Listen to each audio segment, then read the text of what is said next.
नमस्कार और स्वागत है। आज हम एक बहुत ही विशेष चर्चा करने वाले हैं भगवद गीता का 9वां अध्याय। इसे भगवान ने खुद परम गुह्य ज्ञान कहा है, सबसे गहरा रहस्य। जी बिल्कुल, राजविद्या राजगुह्यम। हाँ, तो आज हम इसी को समझने की कोशिश करेंगे कि आखिर क्या है ये ज्ञान, क्यों इसे विद्याओं का राजा कहा गया है। और ये भी कि भगवान का इस सृष्टि से क्या संबंध है, पूजा के तरीके क्या हैं। और सबसे जरूरी वो कौन सा मार्ग है जिसे कृष्ण सबसे श्रेष्ठ बता रहे हैं। तो चलिए शुरू करते हैं। जी। तो देखिए, शुरुआत में ही कृष्ण अर्जुन से कहते हैं कि सुनो अर्जुन, मैं तुम्हें ये सबसे गोपनीय ज्ञान दे रहा हूँ। हाँ। क्यों? क्योंकि तुम मुझसे ईर्ष्या नहीं करते, अनसूयवे, तुम में दोष देखने की भावना नहीं है। ये बहुत महत्वपूर्ण है। पात्रता, मतलब ये ज्ञान हर किसी को हजम नहीं होता। और ये सिर्फ बातें नहीं है, ये विज्ञान सहित है, मतलब अनुभव पर आधारित, प्रैक्टिकल है। बिल्कुल, जिसे जानकर संसार के दुखों से मुक्ति मिल सकती है। इसका फल तुरंत महसूस होता है। हाँ, मतलब आध्यात्मिक स्तर पर इसका अनुभव सीधे होता है। और यह धर्म का सार है, करने में भी आसान है। सुसुखम कर्तुम। अच्छा, आसान कैसे? भक्ति मार्ग की बात है आगे, वो बहुत सरल है और ये अविनाशी है, अव्ययम। इसका असर कभी खत्म नहीं होता। लेकिन तीसरे श्लोक में एक चेतावनी भी है। हाँ, वो जरूरी है। क्या है वो? कि जिनकी इस भक्ति मार्ग पर श्रद्धा नहीं है, अश्रद्धाधाना, जो यकीन नहीं करते, तो वो भगवान को प्राप्त नहीं करते। वो घूम फिरकर इसी मृत्यु संसार के रास्ते पर लौट आते हैं। मतलब जन्म मृत्यु का चक्कर चलता रहता है। जी। तो श्रद्धा, विश्वास, ये पहली सीढ़ी है। इसके बिना तो आगे बढ़ना मुमकिन नहीं। ठीक है, अब श्लोक 4 पे आते हैं। यहाँ थोड़ी पेचीदा बात लगती है। हाँ। कृष्ण कहते हैं, मैं अपने अव्यक्त रूप से, मतलब अदृश्य रूप से पूरी दुनिया में व्याप्त हूँ।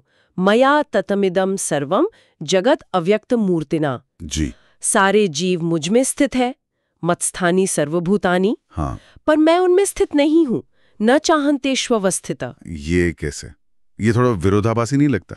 लगता है, पहली बार सुनने में जरूर लगता है। और फिर अगले ही श्लोक में, मतलब श्लोक 5 में, वो कहते हैं, अरे और देखो, असल में तो ये सारे जीव मुझ में भी स्थित नहीं है, न चमत्स्थानी भूतानी। हाँ, ये तो और भी उलझा दिया। इसे वो अपना योग महेश्वरम कहते हैं, मेरी दिव्य योग शक्ति। बिल्कुल, ये अचिंत्य है, मतलब हमारी बुद्धि से परे है। वो कहते हैं, मैं सबका पालन करता हूँ, भूत भृत, सबको पैदा करने वाला हूँ, भूत भावना, फिर भी मैं इन सब में लिप्त नहीं हूँ। इसे समझने के लिए श्लोक 6 में एक उदाहरण दिया है। अच्छा, क्या? आकाश और हवा का। जैसे बहुत विशाल हवा जो सब जगह घूमती है, वो रहती तो हमेशा आकाश में ही है। आकाश स्थितो नित्यम। हाँ, ठीक है। पर क्या हवा के होने या ना होने से, या उसमें गंदगी होने से आकाश पर कोई फर्क पड़ता है? नहीं, आकाश तो वैसा ही रहता है, अलग। बिल्कुल, कृष्ण कहते हैं ठीक वैसे ही सारे प्राणी मुझ में हैं, मेरी शक्ति से चल रहे हैं, पर मैं उनसे बिल्कुल अलग हूँ, निर्लिप्त हूँ। ये उदाहरण समझने में मदद करता है। जी। और ये सृष्टि का चक्र कैसे चलता है, श्लोक 7 और 8 में बताते हैं। कैसे? कि जब कल्प का अंत होता है तो सब जीव मेरी प्रकृति में विलीन हो जाते हैं। फिर जब नया कल्प शुरू होता है तो मैं उन्हें फिर से रच देता हूँ। विसृजामि पुनः पुनः। ये अपने आप होता है। हाँ, मतलब मेरी अध्यक्षता में प्रकृति ये करती है। जी। मया अध्यक्षेण प्रकृति सूयते, श्लोक 10 में ये स्पष्ट है। पर मैं इसमें लिप्त नहीं होता। श्लोक 9 कहता है, मैं उदासीनवत रहता हूँ, साक्षी की तरह। अच्छा, तो ये तो हुई भगवान और सृष्टि की बात, लेकिन सब लोग इस बात को समझ नहीं पाते, है ना? बिल्कुल नहीं। इसीलिए श्लोक 11 में कहते हैं कि जब मैं मनुष्य रूप में आता हूं, मानुषीम तनुम आश्रितम, अवतार लेता हूँ। जी। तो जो मूढ़ लोग हैं, मूढ़ा, वो मेरा उपहास करते हैं, मजाक उड़ाते हैं। क्यों? क्योंकि वो मेरे असली स्वरूप को नहीं जानते। परम भावम अजानंतो, वो ये नहीं समझते कि मैं ही सबका ईश्वर हूं, भूता महेश्वरम। वो मुझे एक साधारण इंसान मान लेते हैं। और ऐसे लोगों का क्या होता है फिर? श्लोक 12 बताता है, उनकी आशाएं व्यर्थ, मोघाशा, उनके कर्म व्यर्थ, मोघ कर्माणा, उनका ज्ञान व्यर्थ, मोघ ज्ञाना हो जाता है। वो आसुरी, राक्षसी, मोहिनी प्रकृति के होते हैं। मतलब उनका जीवन लक्ष्य से भटक जाता है। जी।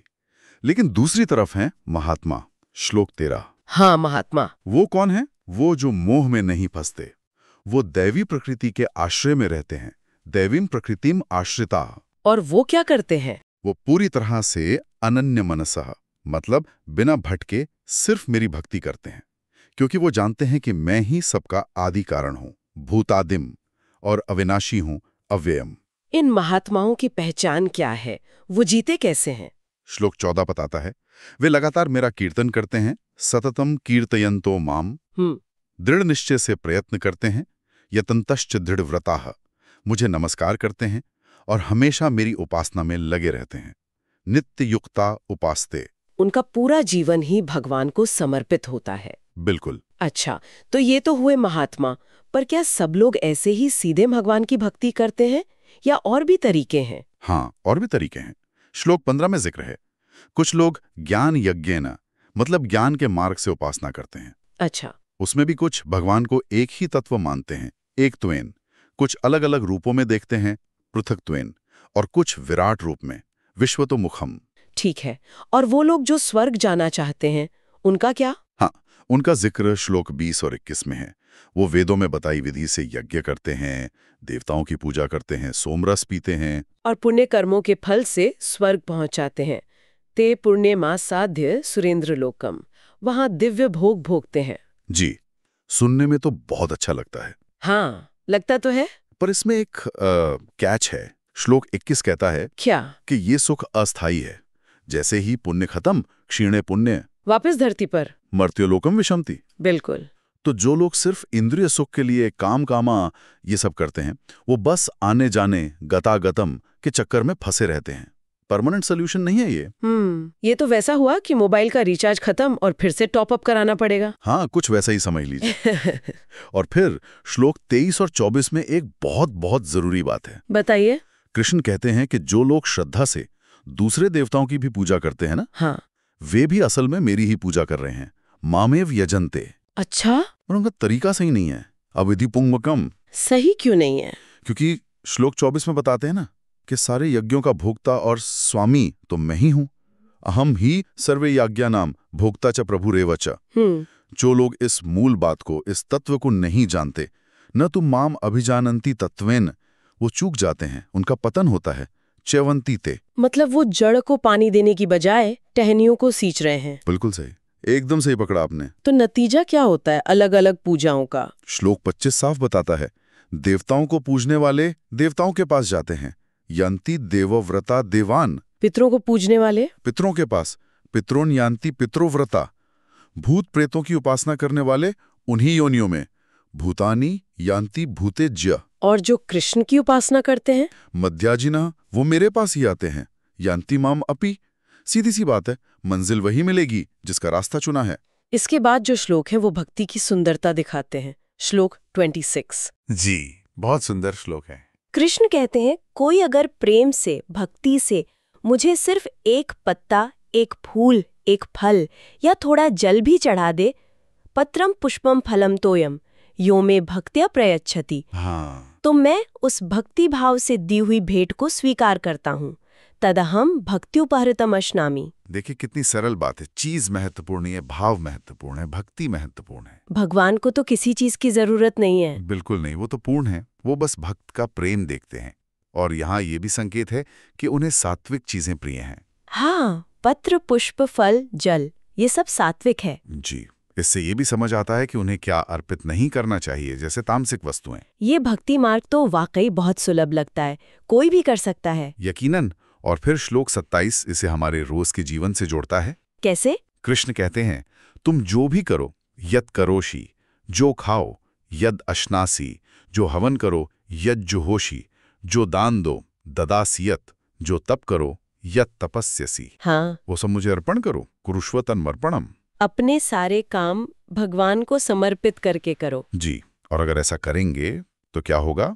श्लोक 28। क्या होगा? कर्म के बंधन से मुक्त हो जाओगे, उसके अच्छे बुरे फल से आजाद। मोक्ष से कर्म बंधनेह शुभाशुभ फलैः। वाह, यह है संन्यास योग।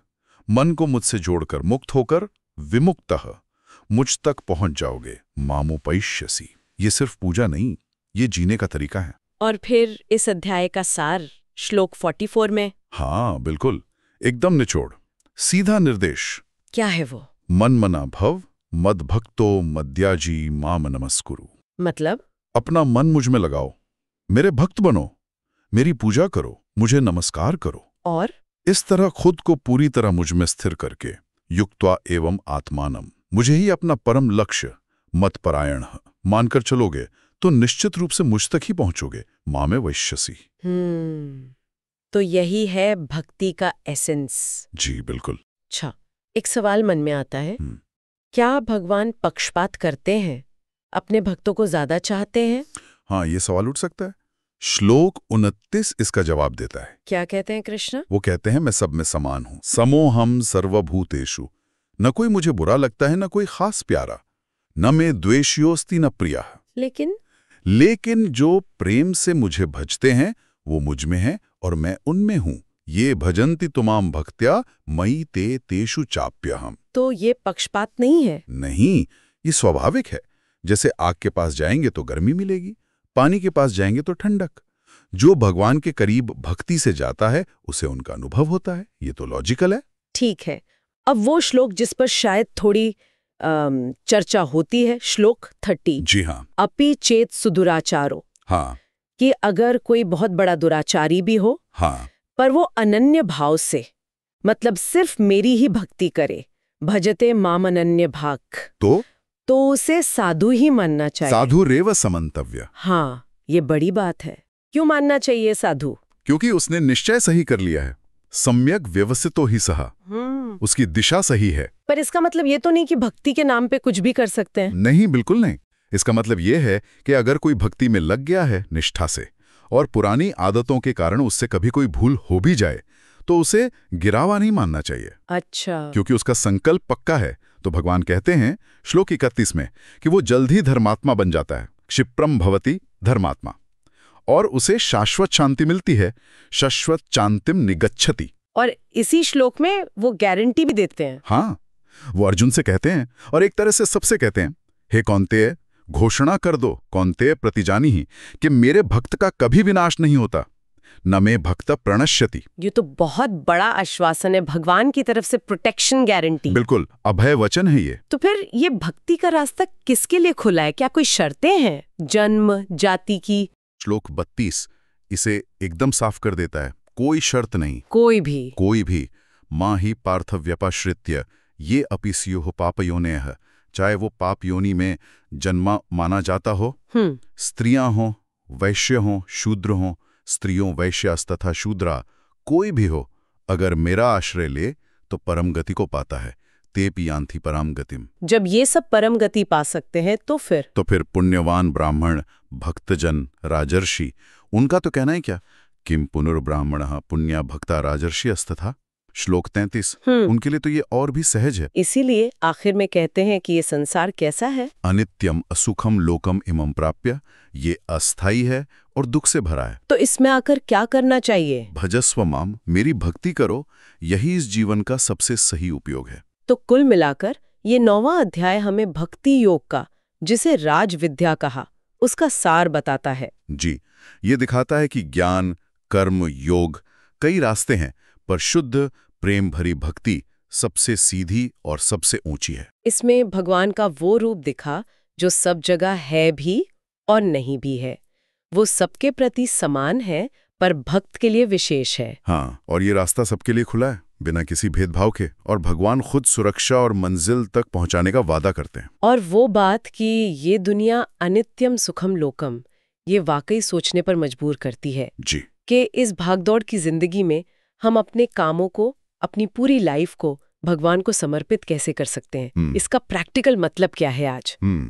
ये विचार करने योग्य प्रश्न है। बिल्कुल। तो इस विचार के साथ आज की चर्चा यहीं समाप्त करते हैं। अगली बार फिर मिलेंगे एक और गहरी चर्चा के साथ। नमस्कार। नमस्कार।